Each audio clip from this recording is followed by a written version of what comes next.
Hi, I'm Katie with Joyful Forklift, and this is John and Pam. Pam and John, thank you for talking to me today. We have had a long friendship, and it is such a great honor for me to be sitting with my friends and having this conversation, and I'm just, thank you. Thank you. You're welcome. Oh, you're welcome. Well, personally, I think of Katie as our fifth daughter. Truly, and she's been with us in Hawaii and the kids and so on. So we've seen everybody in a variety of venues and a variety of stations, energies. But Katie was my instructor in yoga. I mean, so we've had a variety of lives together. That's right. And so forth. That's right. And Pam, we've become friends and have really watched both of our mothers go through end of life transitions, and it was so healing for me to go through that with you. Exactly. Because so many of my friends hadn't yet experienced that, and I needed a friend. Yeah. And it was just... We both understood. Oh, we did. And it was that connection was so meaningful to me. Yeah. So we're here today to talk about joy, but of course that doesn't always mean happy, all the best. Joy may mean living and dying. It might mean both. It often does. And so my first question, and either of you can answer this in any order, it doesn't matter, is tell me about some times where you've been very grateful to be who you are. If you're aware of that moment and you're feeling like, oh my gosh, yes, Lucy, this is Lucy, where you're just so grateful that you are exactly who you are, where you are in that moment. What comes to mind? Well, I could answer for John, but answer for me. See.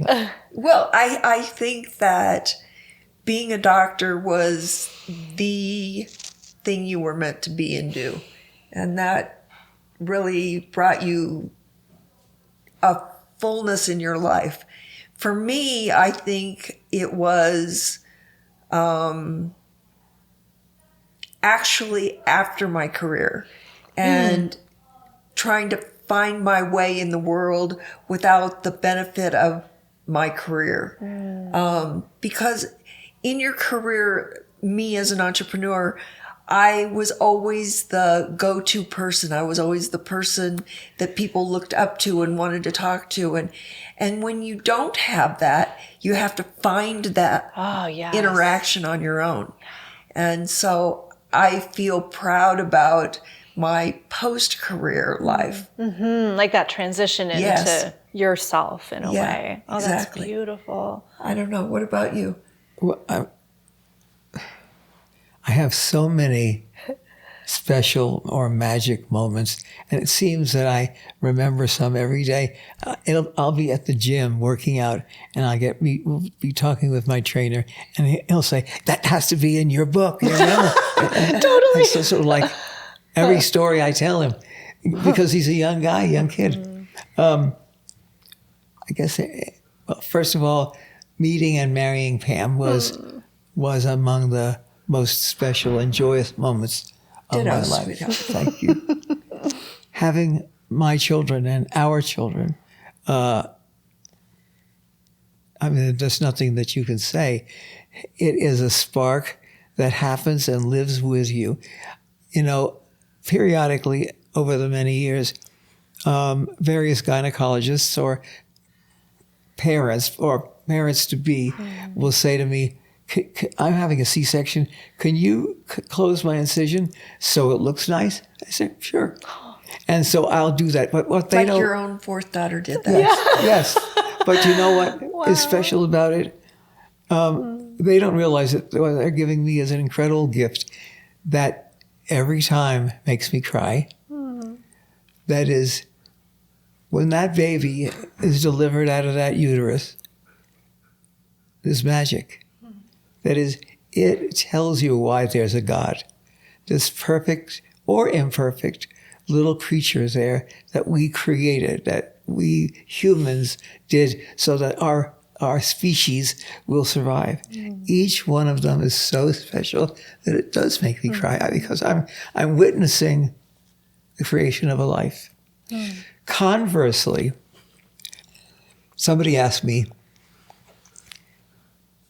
I don't know why, have you ever seen a person die? And I said, yeah, and I can tell you the first person I ever saw die. I was a third or fourth year medical student, and it was a lady in what at the time was a rudimentary ICU. She'd had a heart attack. And I was, as a third or fourth year medical student, I was go there to take her medical history and do her exam. And she's lying there in bed and so forth, and we're talking. We take a momentary break for me to sort of take a deep breath and try to figure out what comes next in the exam. And I take a deep breath, and she takes a deep breath.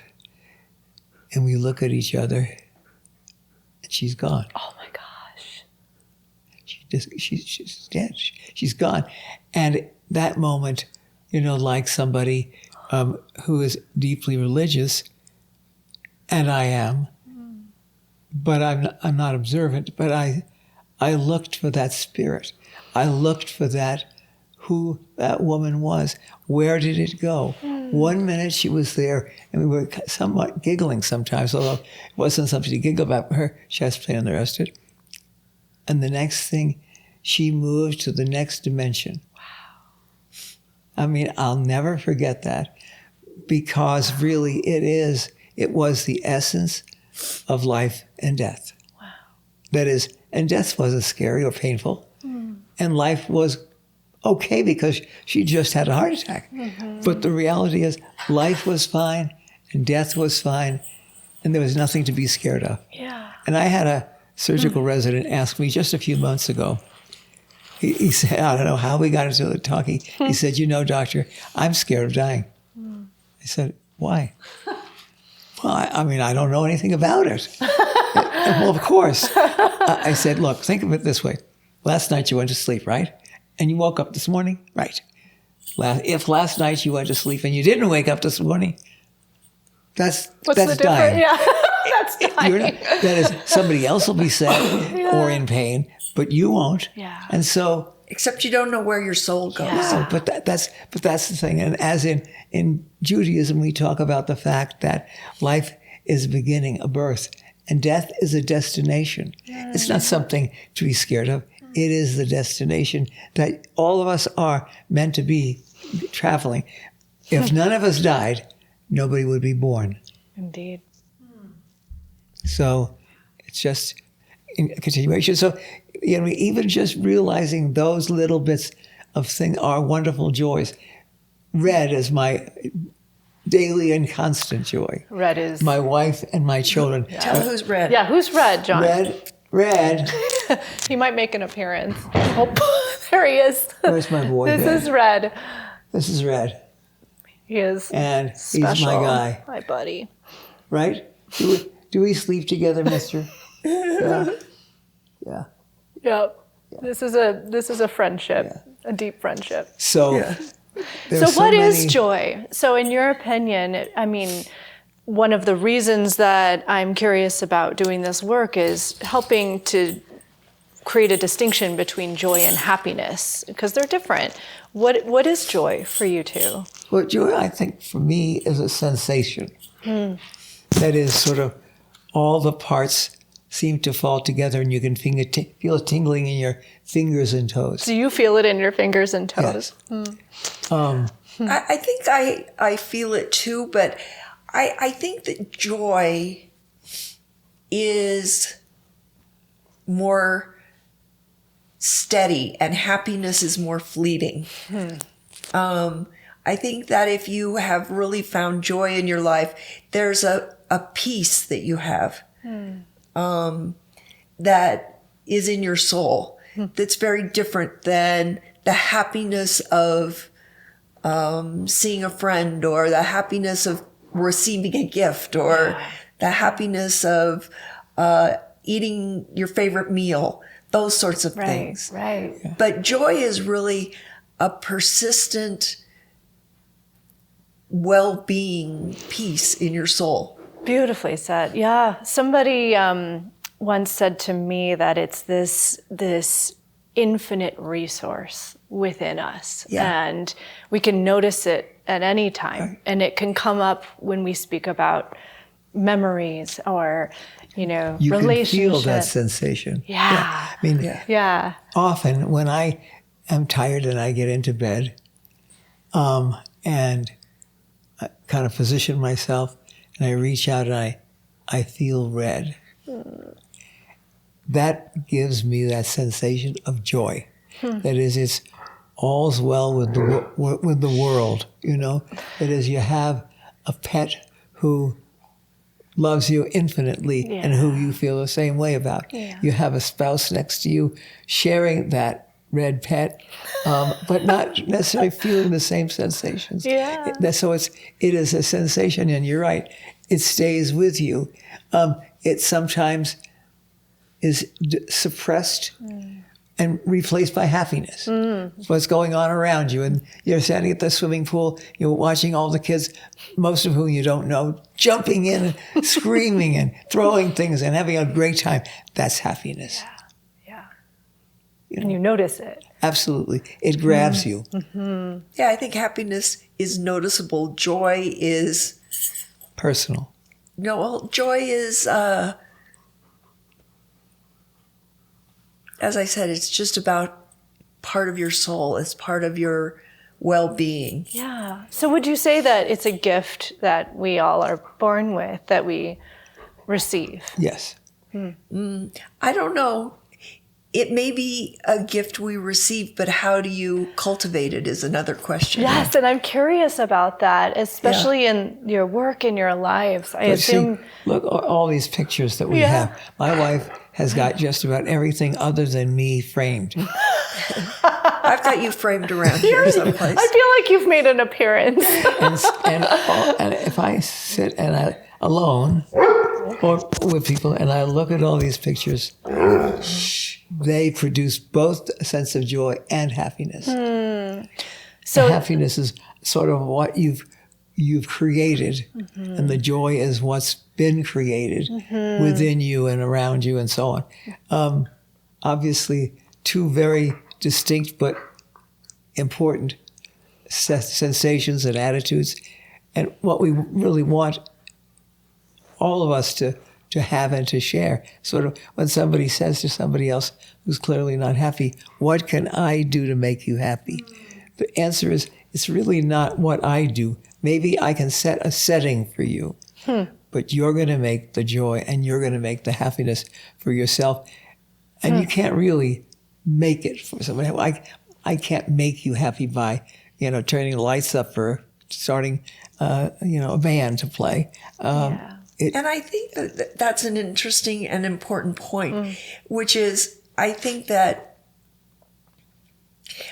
I don't know that I certainly didn't know consciously whether I did this or not. But I think as a parent, it's teaching your children how to be happy, how to find joy in everyday life is a really important aspect of parenting because there are times when life is not so good, and you have to be able to cultivate that happiness and that joy, even in times of sadness and sorrow. Yes, yes. And it's really important that you know how to be joyful, that you know how to be happy, and you know the difference in those. Yeah. So I'm so glad you brought that up because there are a lot of people who are going to ask, well, how do you do it? I feel so lost and lonely. I know. I don't think there's a playbook to teach people how to do it. It's something that you model for your children. But there are things that you can do and say that can lead them to begin to understand. I mean, certainly for a child, a parent saying, "Good job, you were terrific," that is joyous, and it brings them happiness. And if you can point out all of the things that are possible to derive happiness and joy, whether it's seeing a caterpillar move or listening to the hummingbirds in the summer as they go to the feeder. And all of these, I mean, everything in life. Or, helping an old man or woman cross the street. You've been helpful. But it's interesting that you say those things. I think those are wonderful things. But I'll tell you a story. I'm ready. That is the essence of how we modeled for our girls. Yeah. And it's a story that didn't even happen when I was in the family, since our family is a blended family. But John's girls, 2 younger girls, were out playing lacrosse in the backyard. And one of them threw the lacrosse ball and it smashed through a window. And it nearly hit John because he was sitting in the room. Oh, no. And there in the backyard, laughing hysterically, thinking, tell him you did it. No, tell him you did it. And they heard me yell, what the F? They could hear it through the walls out in the street. So my point is that there are things in life that happen that are bad, but that are funny and joyful. So this is a story that gets retold and retold with great laughter. Chased that daughter down the street. No. Yeah. No, you didn't. I did. Oh my gosh. But she still it's talks the about way memories are cultivated and the way that memories are remembered, whether they're remembered in fear or whether they're remembered in happiness and laughter. Yeah, it's like the framing. That's right. The framing of the memory. So even a week later, we're laughing about this, not being terrified about it. Or whatever. It's when we used to go out to dinner and one of the girls was bad, they'd get sent to the ladies' room. We would never do that these days just because society is not conducive to that. But we laugh to this day about that.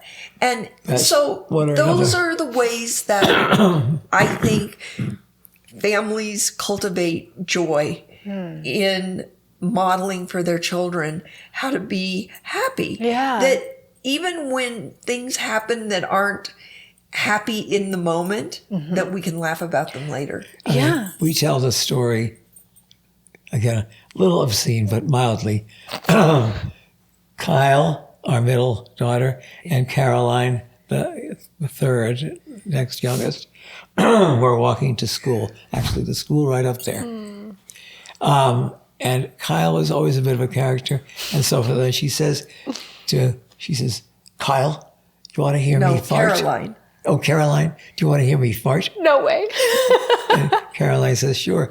And Kyle, unfortunately, had diarrhea in her underpants, starts screaming, and had to run all the way back home to change her clothing. But that was stories that are constantly told. Beautiful. Well, there are things that bring laughter and happiness rather than shame and sadness. Yes. Well, and it sounds to me the way you model this is by always showing your family what really matters. It's right. Not the act. It's not the broken window. No. It's not the underwear. It's the connection and with somebody you love. Yes. That's right. And then these things can happen to anybody, and they happen to you, and isn't this funny? Yeah. A happy accident. And so much forgiveness, because of course there must be times when, I'm a parent, I'm definitely not perfect. And there are times when I look back and think, wow, I wish I'd done such a bad or unhelpful move or whatever. Yeah. But if you can take one more step back, it sounds like, then you realize, well, sure, but does it matter as much as the love you have with your right? Not as much. The answer, really. And I think to joyousness.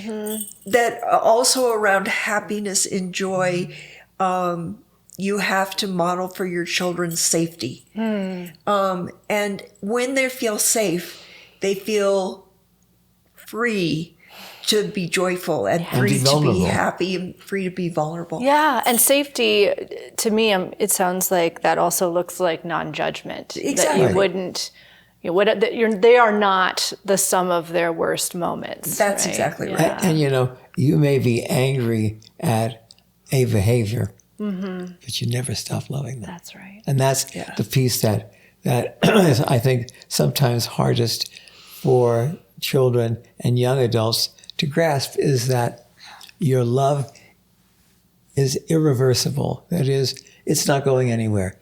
Your behavior may warrant a smack on the back or a timeout, but it's a fleeting moment. And we hope that by both the positives and the negatives, you can find joy. You were embarrassed when you pooped your pants, but now you can laugh over it and it brings you joy. Totally. Yeah. That's awesome. Was this modeled to you as children, or did you find your way to this way of living? I'll tell you, it was never modeled for me. And when you were bad, that was shamed. But one of the greatest joys in my life was meeting John and being enveloped into his philosophies about joy and happiness. And whether that happened for him as a young person, I would let him answer.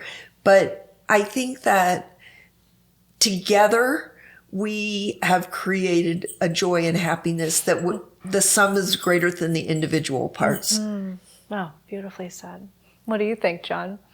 Oh, I think that's true.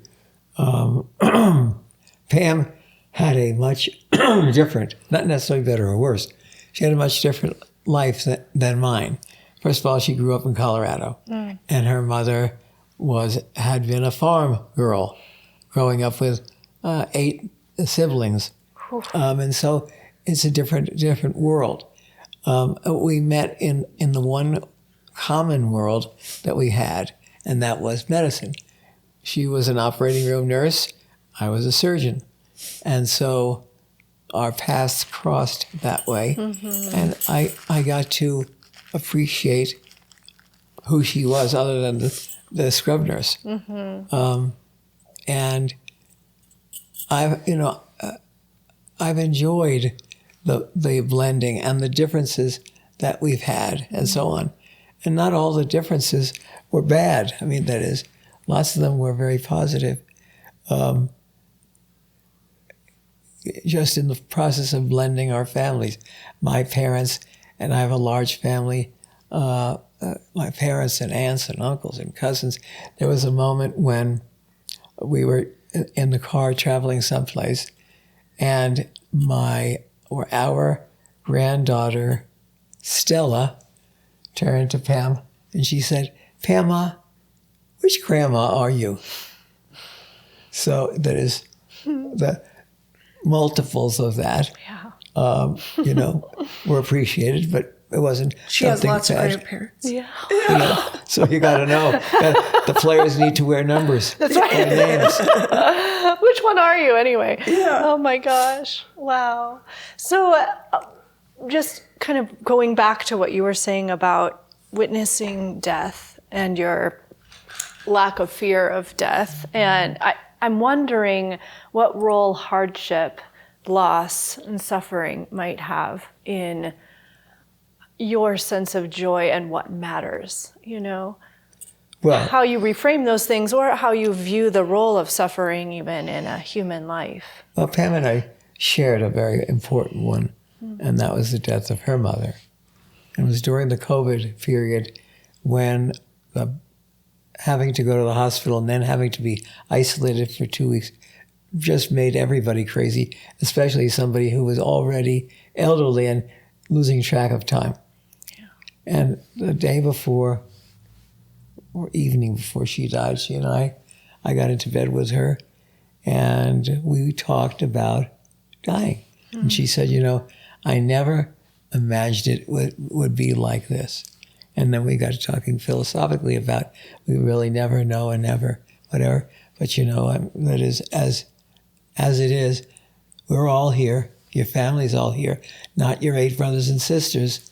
But the fact of the matter is, you have lots of great memories of those that we've talked about. And you have, a grandson and granddaughters, and your husband. It was a very special treat.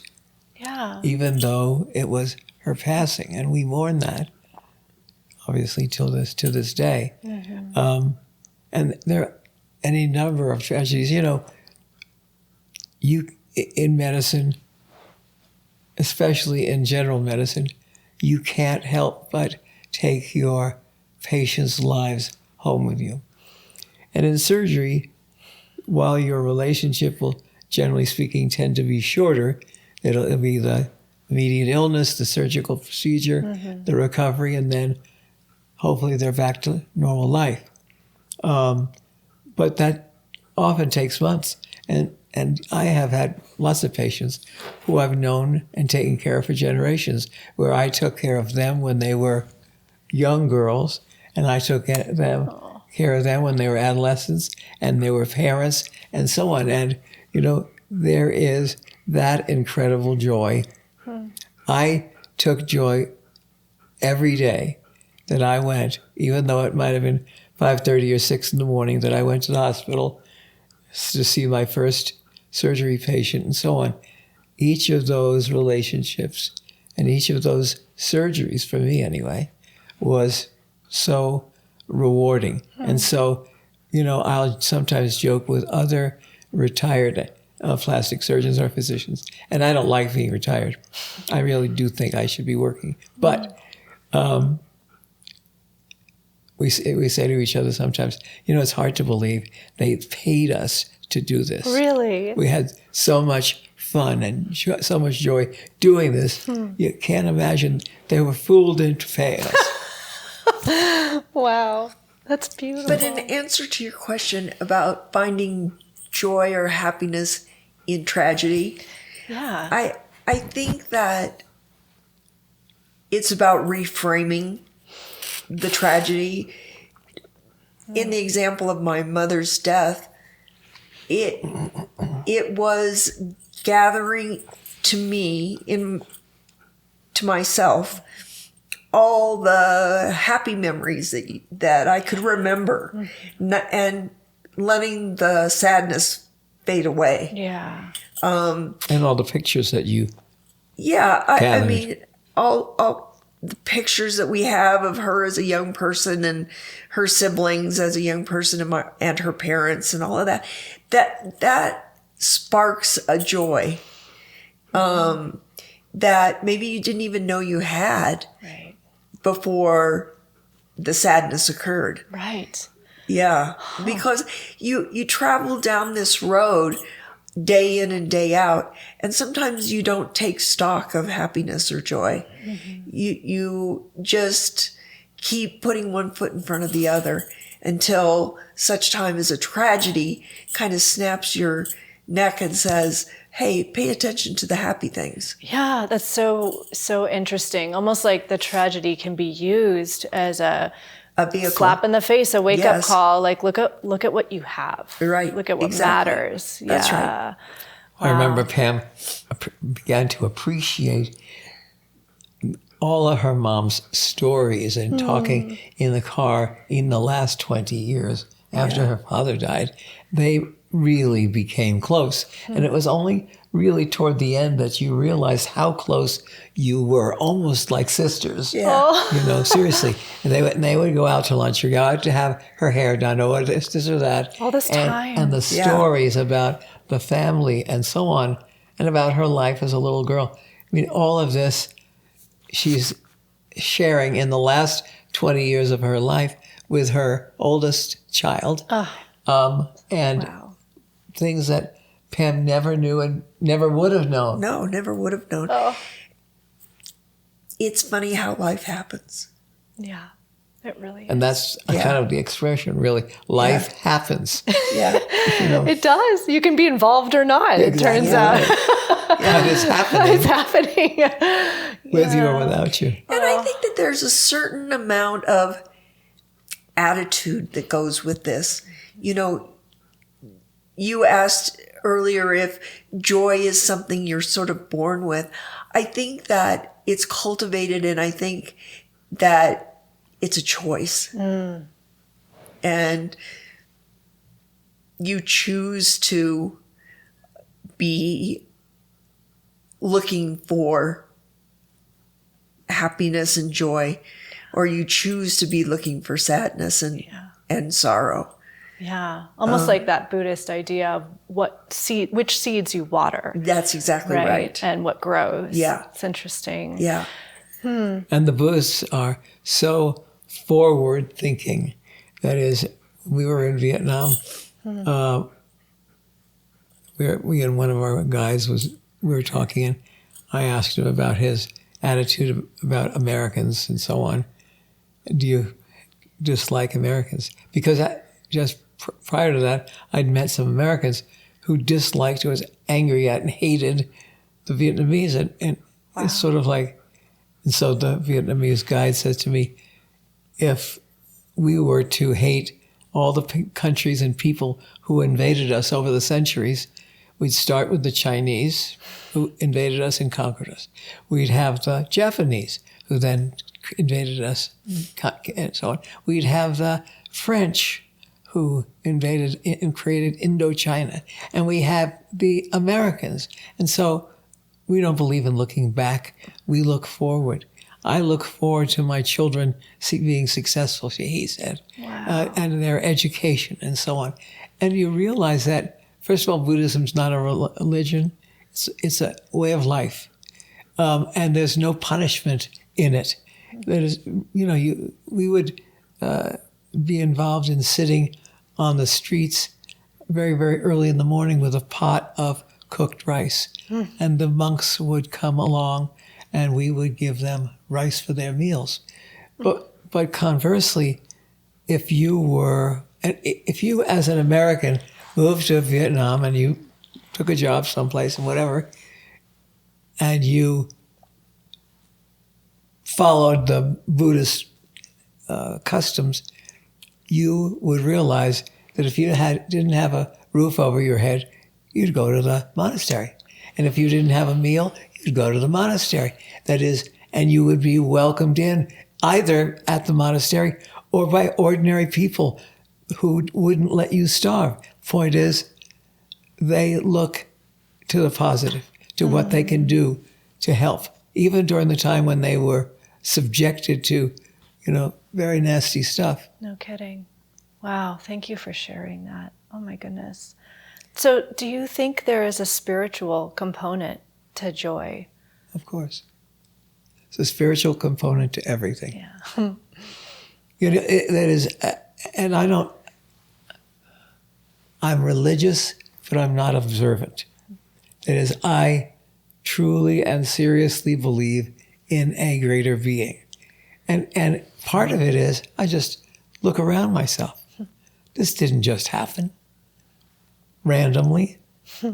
This happened because of a greater force, greater power that initiated it. And is God watching for you to score a touchdown so that you run into the end zone and cross yourself? No. God's probably giggling when you do that. God has much more important things to think about. It always reminds me of that movie with George Burns and John Denver, where George Burns plays God and John Denver. In any case, they had just accomplished something, and God said to John Denver, "I'm going to be leaving you now." And John Denver sort of said, "Leaving me? I won't talk to you? You're going away?" He says, "You talk, I'll listen." Beautiful. Beautiful. So, yeah. I think that in a funny kind of way, organized religion tries to find joy in spirituality, or joy and happiness. I think spirituality, which is different than organized religion in my mind, is really part of being joyous. I think that you can find spirituality in organized religion if you open your eyes and you seek. But by and large, I think organized religion is not a very joyous place to be. Yeah, interesting. And the dichotomy is so interesting between the two. Like, for me, I'm always curious about, is organized religion selling organized religion? Yes. Or is it selling, or let me put it a different... It's selling memberships. Is it selling memberships? Just like Costco. Yeah. I didn't want to say that, but I'm saying that. Yeah. And it's sort of like, I read a story by Alan, oh my gosh, I just lost his name. Might help me. Alan Watts, who's a Buddhist scholar. And the allegory is, are you looking at the moon or the finger pointing to the moon? Yeah. And like, religion is the finger pointing to the moon, but we mistake it for the moon, I think that's beautifully said, that, where is joy in that? Not necessarily the institution, but... I think that's partly why Buddhism is so attractive for so many people, us included, is because of the spirituality component, not because of the organized, obviously there is no organized religion there, but the spirituality of it all. Yeah, yeah. And like you said, it's a way of life. Right. I mean, since we're on the Buddhist track here, a monk said that joy is the byproduct of compassion, which I think is really beautiful. It's true. Like doing these things for people and noticing and seeing your children, seeing kids playing at the park, then you receive that. Right. It fills you up. Yeah. The natural beauty around you. Yes. Yeah. The caterpillar. Yeah. Right? And the kids laughing. Yeah. And, that sort of stuff. Yeah, totally. So I ask this of everybody I interview, because this is just a question that I think we all need to consider. 2 parts. Where does our culture stand with joy? Like, what is our culture promoting, or, where is the philosophy of Western culture as it relates to joy? And then the second part is, what would you 2 say to somebody who feels really, really lost within maybe the darker shadows of our culture, who feels lonely? And I know that's not fair because every person is so unique, but in your experience, what would you advise to someone who feels lost and joyless? So either question, I'm curious. Well, I think society today is really lost in terms of joy and happiness. I think that it's masked by this Christian national behavior. And I apologize for anyone who's offended by that. But I think that that's a whole different discussion. But I don't think that you find joy and happiness today in our society. I think you have to look for it and cultivate it yourself. Yeah. I think in terms of people who are seeking out joy, it's interesting that we're really on this Buddhist track, because it really is a way of life that lends itself to finding happiness and joy. So maybe looking toward that path. Yeah. And it's not, you can be Buddhist, practice Buddhist principles and also participate in religion. They're not contrary to one another. And in many ways, sort of Buddhist culture really, in many ways, is an example of living the 10 Commandments. Yeah. That is really what God wants of all of us, is to live a good life, respect one another, That's it. Not cheat one another, not harm one another, not constantly look at the other side and want what they have, whether it's land or money or whatever. So it's easy to figure out what God really wants.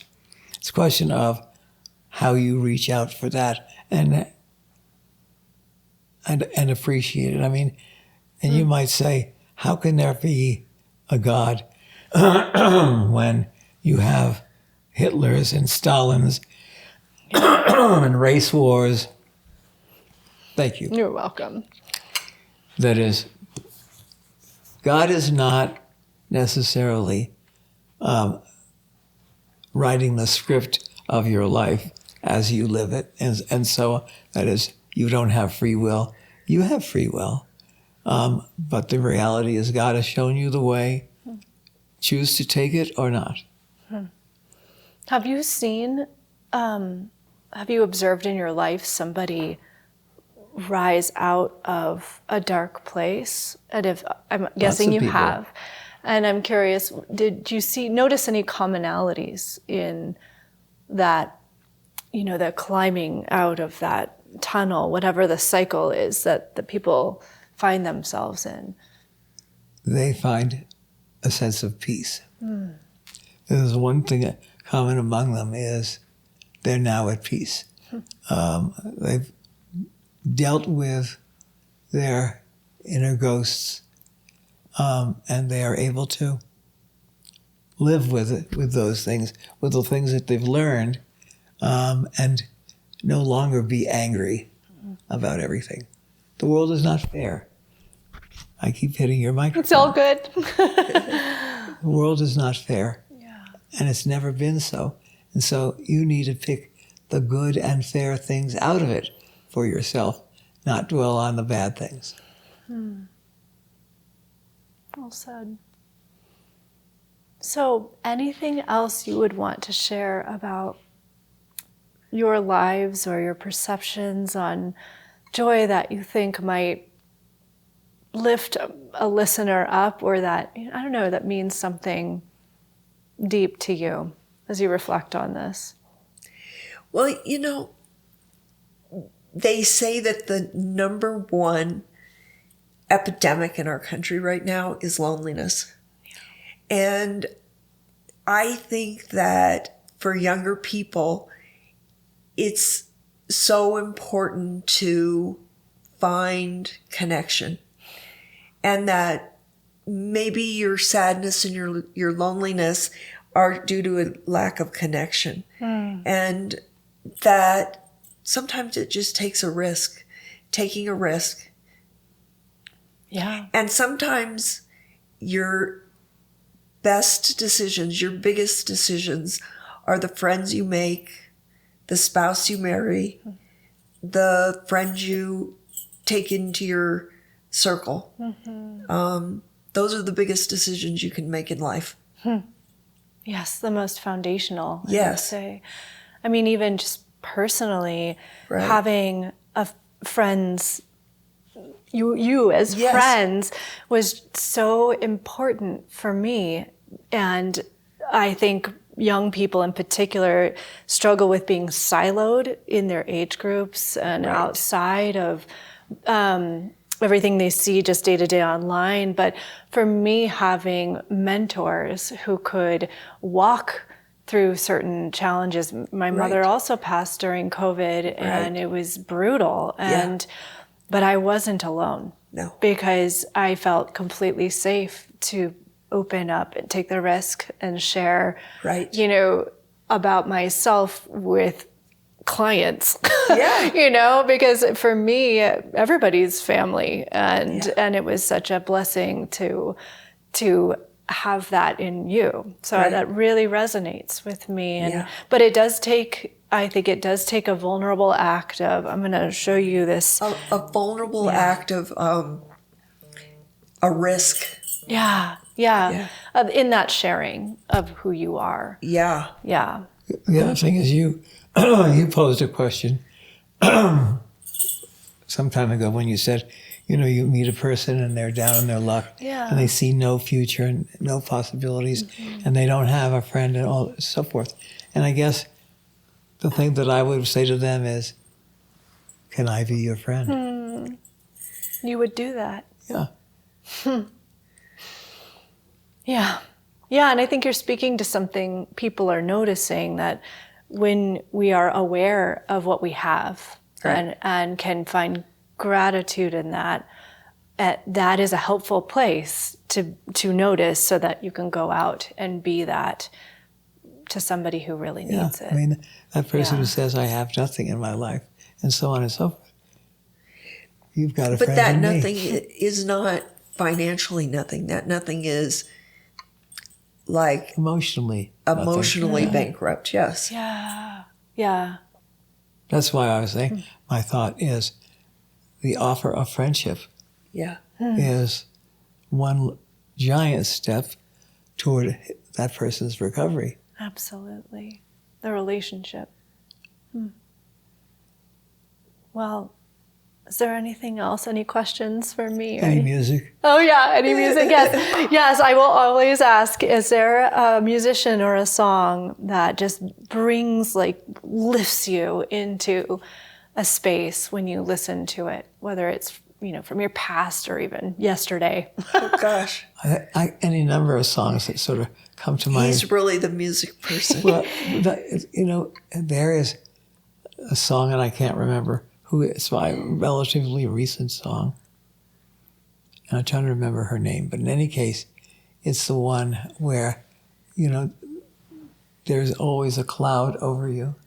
Oh, that's Casey Musgrave. Oh, exactly. yeah. Casey About Musgraves. the skies opened up and so on. Well, there's a rainbow right in the sky. Yeah. It's a good song. Great song. Beautiful. Yeah. That's a great answer. Yeah.